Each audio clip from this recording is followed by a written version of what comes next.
J'ai le cœur brisé en entendant parler des personnes qui se suicident. En ce moment, plusieurs policiers ont utilisé leur arme de service pour se supprimer. Une femme gendarme s'est même immolée par le feu. Et si vous avez des pensées de suicide, je voudrais ici vous encourager à vous tourner vers celui qui peut changer votre vie. Est-ce que vous êtes au bout du rouleau? Vous n'avez plus la force de vivre. Plus rien ne vous retient. Au contraire, vous sentez que votre existence est un poids pour l'humanité, pour les autres. Vous encombrez le monde par votre vie. Vous n'avez plus de sens à la vie. Vous commencez à vous dire « Je veux tout éteindre.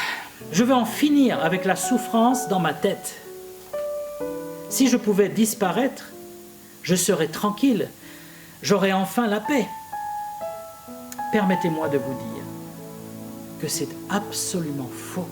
Le suicide est une fuite, pas une solution. Je comprends tout à fait, évidemment, que vous n'ayez plus la force de vous battre, de faire autre chose que de vous supprimer. Votre cerveau, en fait, il ne voit plus qu'une seule sortie, la mort. Éteindre tout, débrancher. Mais mon message, si vous l'entendez, et je prie que vous l'entendiez, avant qu'il ne soit trop tard. Mon message, c'est qu'il existe d'autres sorties, même si votre cerveau ne peut pas les visualiser pour l'instant.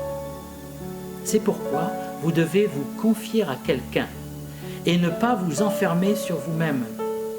Il existe un numéro de téléphone en France, le 3114, où quelqu'un répondra et vous écoutera avec attention jour et nuit. Et puis je suis sûr qu'il y a quelqu'un autour de vous qui peut vous aider, qui peut vous écouter, qui peut vous donner d'autres solutions, qui peut être avec vous. Par-dessus tout, je voudrais vous dire qu'il y a des solutions auprès de Dieu. Car Dieu ne vous a pas créé pour que vous mouriez dans le désespoir. Non, il vous aime. Il est près de vous, même si vous ne le voyez pas. Dieu a des capacités et une sagesse bien au-dessus des nôtres. Il peut résoudre les situations les plus impossibles, les plus complexes. Il peut vous donner la patience, la force de vivre chaque jour dans l'épreuve. Il a donné un nouveau sens à ma vie parce que je n'avais plus goût à rien. Mais je vous en prie, appelez quelqu'un. Ça peut être un pasteur, un homme de Dieu, un chrétien, un ami, et invoquez le Seigneur Jésus. Appelez le Seigneur Jésus, car il entend la prière.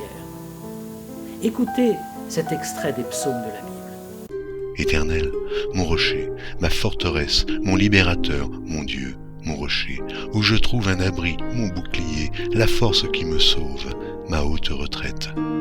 Je m'écrie, loué soit l'Éternel, et je suis délivré de mes ennemis. Les liens de la mort m'avaient environné, et les torrents de la destruction m'avaient épouvanté.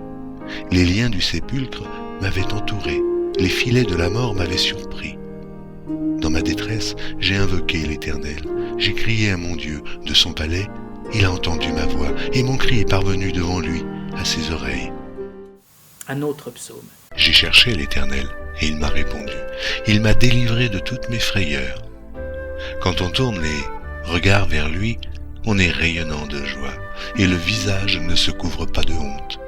Quand un malheureux crie, l'Éternel entend, et il le sauve de toutes ses détresses. L'ange de l'Éternel campe autour de ceux qui le craignent, et il les arrache au danger. Sentez, et voyez combien l'Éternel est bon. Heureux l'homme qui cherche en lui son refuge. Alors peut-être que vous êtes entouré par des pensées de mort.